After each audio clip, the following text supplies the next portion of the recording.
नहीं ठीक है ठीक। आज अगर हम लोग चैन से बैठ करके बिरहा सुन रहे हैं तो किसकी देन है? हमारे फौजी भाइयों की देन है। आज भैया क्या ठोकर ठकत हो? इतना उम्र में सुरती लगा, बताओ ये 25 साल से सुरती लगा था। यही सब कहेगा कि बाबा साहब को लोग मानते हैं लेकिन बाबा साहब की नहीं मानते हैं। जिस दिन बाबा साहब की मानने लगेंगे लोग उस दिन हमारा समाज सुधर जाएगा। अब इनसे पूछा तो कब 25 साल से रगड़ थी सही में देगा। आए करीबी राह पर ध्यान नहीं बाबू। हिंदुस्तान के फौजी जवान 24 घंटा सीमा पर पहरा देते हैं तो हम लोग चैन की नींद लेते हैं। कैसे मास्टर साहब एक कव्वाली बतनी बजा के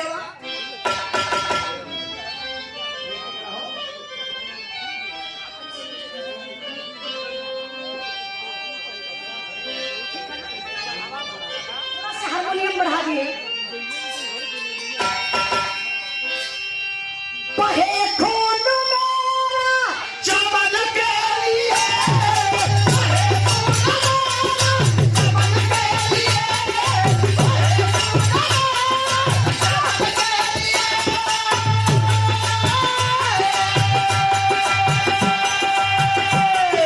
बहे खून मेरा चमन के लिए, चमन के लिए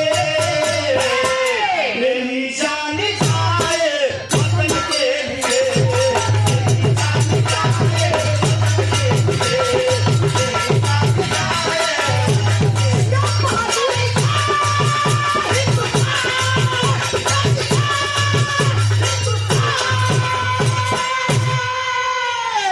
भाई कोई और करेंगे बाबू। कहना है क्या?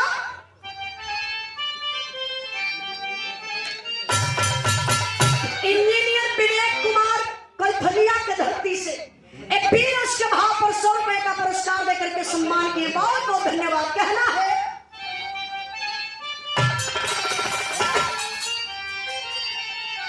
बढ़ा जो कदम है रुकेगा नहीं, बढ़ा जो कदम है रुकेगा नहीं,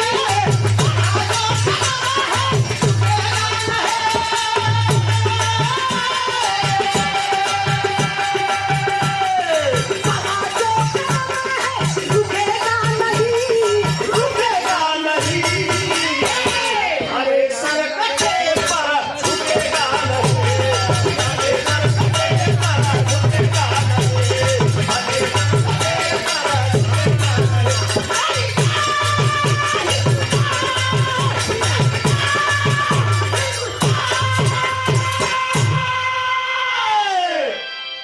चच्चा तो पकड़ के पहिए खींच लेते हो। दादा हो यही हम बुरा ना माना थे। काजस का कल्याण उखाड़ दिए लालधारी का दादा, लालधारी बाबूजी बिहार के बड़े अच्छे कलाकार दादा हो। सम्मान करने वाली बहुत बहुत दिल से धन्यवाद। पुरस्कार देके आप सम्मान के लिए दिल से धन्यवाद। लेकिन मेरे बिहार पर ध्यान नहीं, कहानी कहां से कैसे निकल गई मास्टर साहब तनी आवाम मिजाज बना के दो।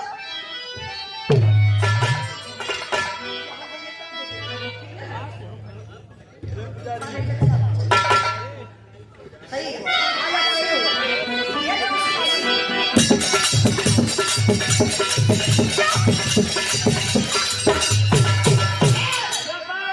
हमारे फौजी दुश्मनों को रोक देते हैं, हमारे फौजी दुश्मनों को रोक देते हैं, फौजी आग में अपने को रोक देते हैं।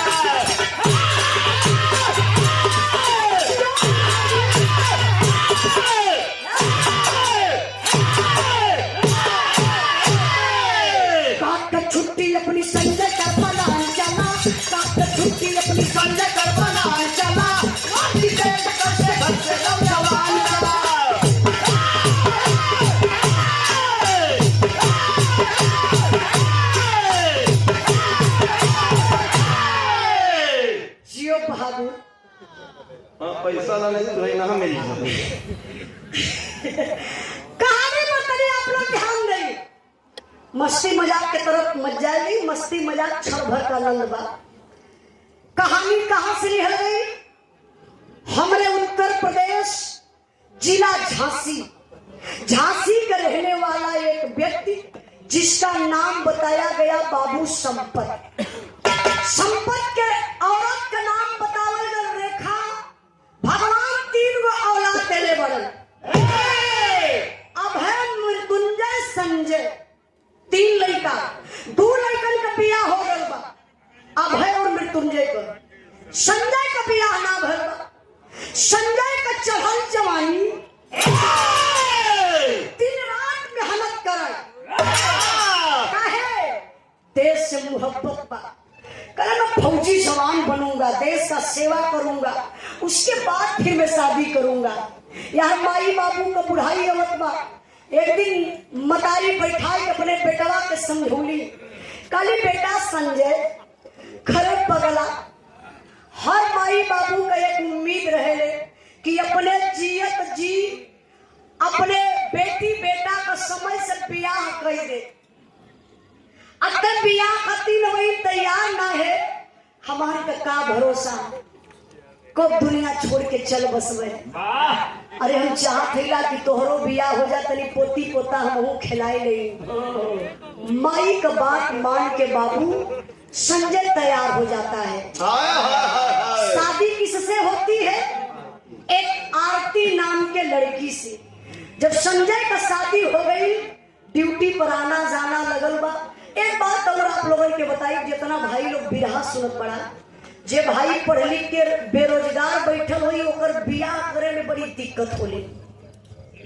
बियाह पढ़ल पढ़ावल फेरवाए देना लोग। अरे मेरे मास्टर साहब के लड़का ओ बुलटिया ना बड़ी मेहनत कैलस।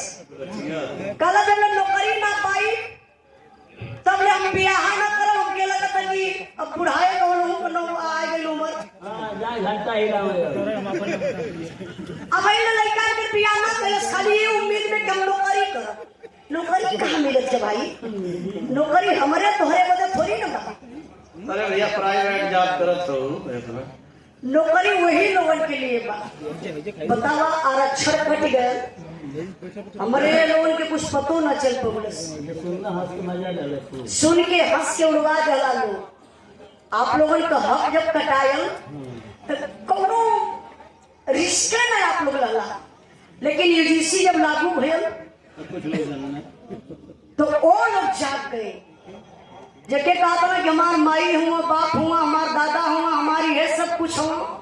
तो पोस्टवा पैसे लिखे कि इसी से पुरखा पुरनिया लोग कहते थे कि तेली का मुंह देखना बेकार है, सुबह सुबह तेली का मुंह नहीं देखना चाहिए। यही बात है। बड़ा मुस्किया, यही बात है बाबू। और जहां तक किए यही के कहा जाए लॉली लॉलीपॉप, यही के कहा जाए मदारी। जाल फेंक डाला, आप लोग जाल में फसल हुआ, उम्मीद लगौले हुआ कि अरे भैया ये जीसी के पास होत रहा, लेकिन यूसी गए कहाँ? कोर्ट में मुकदमा पर चला, रुक गए और कब फैसला न हो पाई। वो तो अपन अपन विचार होला, हम ही के कुल करे के हरे हम राजा है ना, हमारे मर्जी से और काम होई हम ही करबे। तो चाहे कि हम मुकदमा में फंसा भी चाहे हम लागू हो गई। यही बात है बाबू, मूर्ख बनाने का यही तरीका है। थोड़ा सी आप लोग भी समझ जाइए और सतर्क हो जाइए।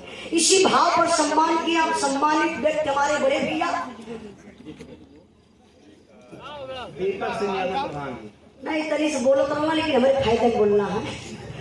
देखिए दीपक कुमार यादव, दीपक सिंह यादव प्रधान जी बउरवा के धरती से सम्मान किया हमारे बड़े भैया 500 रुपए का पुरस्कार देकर के जय भीम जय भारत नमो बुद्धाय।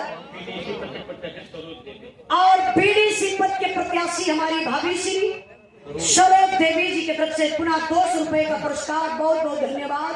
कहीं आई बिहार पर ध्यान नहीं बाबू, हम बतौली कि बेरोजगार लोगन का बियाह करे में बड़ी दिक्कत बा, लेकिन फौजी का शादी करे में कोनो दिक्कत परेशानी ना काहे फौजी जवान 24 कैरेट सोना होते हैं बाबू। वाह जैबा भर्ती देखा अगर 1 इंच छोट हो गई ना कहीं शरीर में निशान बा दागी बना तब वो सरकार भर्ती ना ले इतना ना।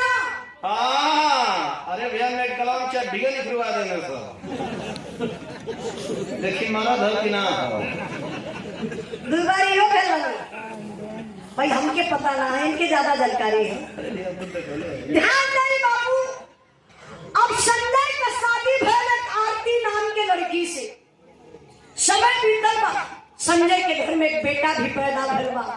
धीरे धीरे समय बीतल फौजी जवान घरे आई हो छुट्टी लेके लेकिन साहब का बुलावा आई फौजी जवान ड्यूटी पर चले के तैयारी करत हुआ। यही एक लाइन तर्ज लगल मास्टर साहब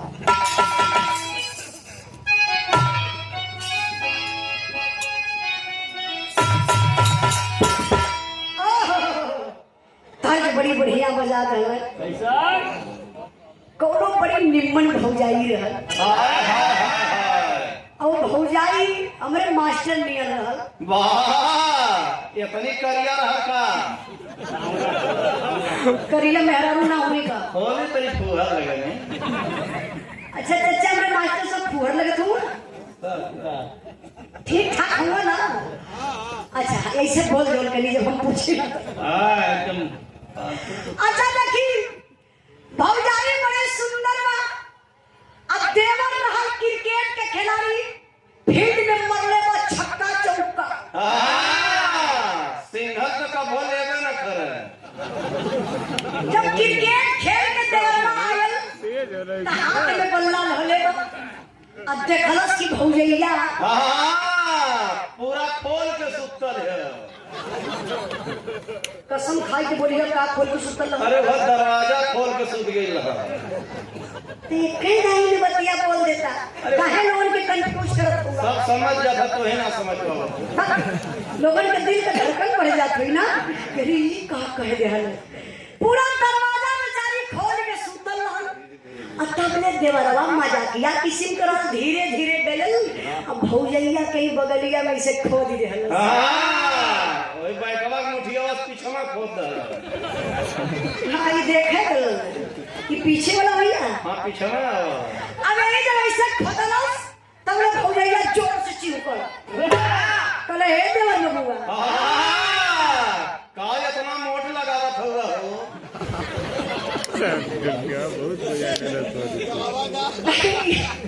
हम गाई है बतिया का है देवर बबुआ ई कैसन का करत हुआ हो आज अगर तोहार भैया यही है ना पकड़ के टांगिस कटवाई तो वो बैठवा के मुठिया सही ना काला देखा तोर भैया यही है तो तोर पूरी हरकत बताई तो देवरा खिसिया गए। खिसिया के भौजाई से मजाक कैलस कितना प्यारा मजाक कैलस मास्टर साहब। ए भौजी सुन भौजी मोर भौजी ए भौजी का करबो तीन दिन रोता। ए भौजी का करबो तीन दिन रोता। ए भौजी का करबो तीन दिन लगवा दे मरवा पतवा तनी बतिया लगवा दे मरवा पतवा तनी बतिया। ए भौजी का करबो तीन दिन रोता।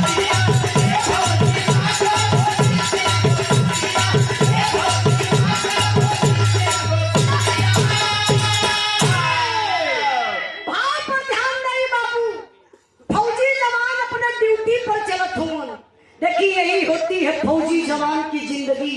घर में हजारों खुशी बरसत हो लेकिन सीमा से अगर आदेश आ गया तो फौजी जवान सारी खुशी को दिल में छुपा लेते हैं और ड्यूटी पर चल देते हैं। कैसे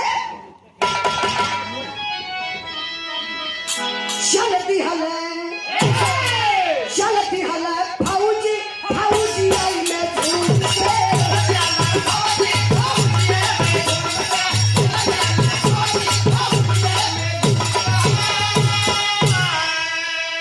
कौआ का माटी नहीं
कि जब फौजी जवान ड्यूटी पर जाला ना तो दिल में एक दर्द